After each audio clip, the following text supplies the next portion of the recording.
Hey you guys, welcome back. Today we are going to be planting these Sinningia tubers.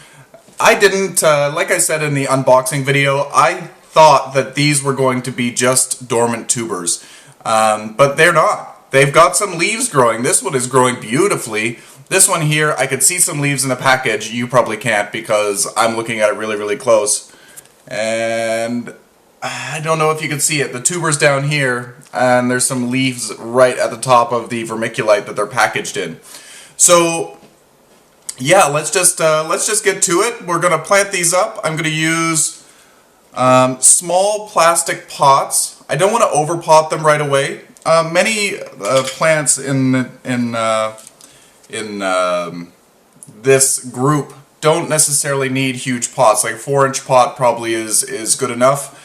Depending on the varieties that you're planting, but these are mini or micro mini varieties, so they don't need a big pot at all. So I'm going to start them off in these little, I'm going to say that they're 2-inch pots, maybe 1.5-inch pots, and then they have little pot covers to so that they can soak up some water from the bottom, and yeah, that's what we're going to use. And also, I've got some Pro Mix African Violet soil. I really enjoy the Pro Mix African Violet soil. I don't know what is better about it. I don't know. It's just African Violet soil. That is the trick. So anyway, come on in closer and we will pot these up. So the first thing I'm going to do is, well, first off, I washed my pots. I washed them in a soapy water solution. Tried to get rid of all of the old labels because I am reusing these pots. You just want to make sure that they are sterilized before you use them. So I'm going to fill them up with some soil. I didn't even look in this bag before I did it. There might be spiders in there. It's been down in the grow space. I'm only going to be filling these up part way, not full. This one seems to be wanting to be more full. Just about 1 inch from the top of the pot, because we're going to be resting the tuber in, and then we're going to fill around it. We're going to backfill. So the first one will be the Sinningia Freckles. This is the micro mini. I might actually top dress with the vermiculite. I like vermiculite. It stays moist. Moist. Look at this this tuber. I thought that this tuber was going to be, where's the camera? There it is. I thought that this tuber was going to be much smaller because of the size of the plant. The plant is, as you can see, quite small. Very, very dainty little thing. So I was really, really worried that I wouldn't know how to plant it. So this is perfect. I know exactly what I'm supposed to do. I'm supposed to just put it just under the soil surface. You don't want to go like 1 inch down. You want to just be able to cover the plant with soil. So I'm going to keep that bag over on that side because I'm going to label these in after the video. I want to make sure that I remember what is what. I think I would know because there's a big difference between the plants. Be very, very careful. I'm noticing that, see the stem? The stem is very, very wiry. It's very small, very delicate looking. I'm very fearful that this is going to break. So just be mindful of the pressure you're using when planting. You don't want to snap that off. We're just resting those on the surface of the soil, pressing them in just ever so gently. And now we're going to get some more soil, and we're going to fill in around the plant. Again, remember, I'm just going to be covering the tuber. I'm not going to be going terribly deep.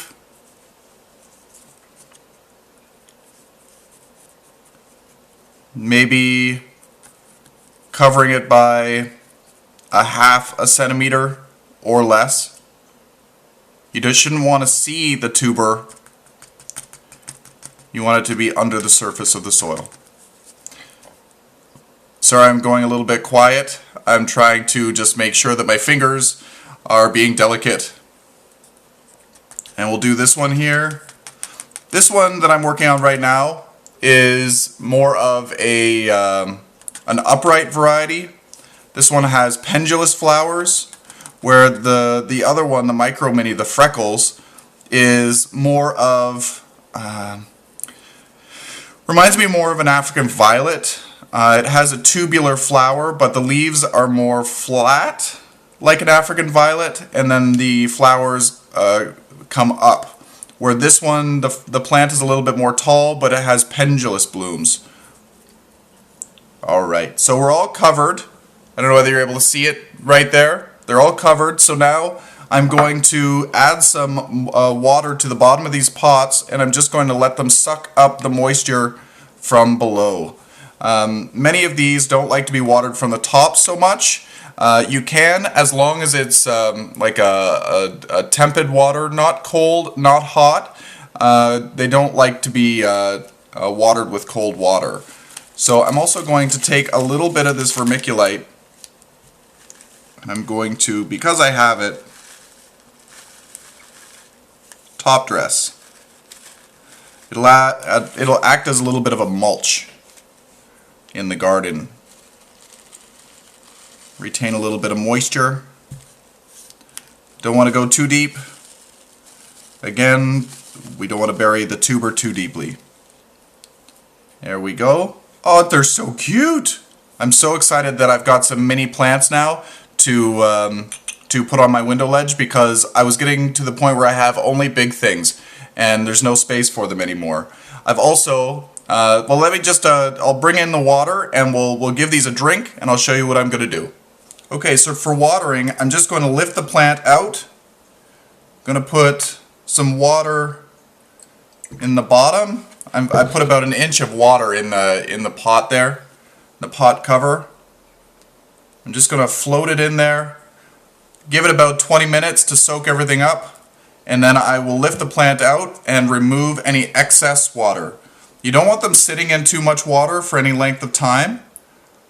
You want to let them dry maybe 2 or 3, maybe 3 or 4 days.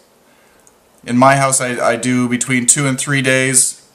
Where I let them sit without water, and then I give them a drink again. They don't want to ever dry out completely, but they don't want to be sopping wet either. So that's what I think is the hardest part of the African violet group. They need to be evenly moist all the time. So another thing that I'm going to be using, and I'll bring you up a little bit closer to myself, bring the camera up. I'm also probably going to be using this terrarium to put my little baby Sinningias in, because the baby one, the micro mini, supposedly grows best in a terrarium environment. So it really likes higher humidity and warmer temperatures. So I bought these a while ago, actually. I think I bought them last year, and I haven't had a use for them. And I'm just going to place, I'm probably going to put something in the, Bill, where's the camera? I'm going to put something in the bottom so that I'm able to put more than just one pot. So I might use, I don't know, some stones or some packing peanuts or something in the bottom, probably pea stones or aquarium gravel. And then I can have a base of water, and then it will add some humidity to the plants, and hopefully they'll flourish. So I'm really intrigued as to how these are going to grow. I hope I can grow them well. I hear from people that they're very prolific bloomers, and also they send out offsets like crazy. So I'm very excited to see how they grow in my environment. So anyway, until next time, happy growing. If you haven't joined the Plants and Things What's Growing page on Facebook, please do. Please join it. It's growing like crazy. I think right now we're at 6,400 members. It's absolutely insane. It's a great group of people, just sharing their experiences, their stories, and photos, and helping each other out. If you're new to gardening, it's a perfect place to be. Everybody is so nice and willing to help. Not like other groups where they kind of put you down for being a beginner. So anyway, until next time, happy growing, everyone. This one here is Sinningia Deep Purple Dreaming. Oh, this one has leaves on it. I wasn't expecting leaves on anything. I was expecting it just to be basically a dormant tuber. But can you see that? There's all kinds of leaves there. So that makes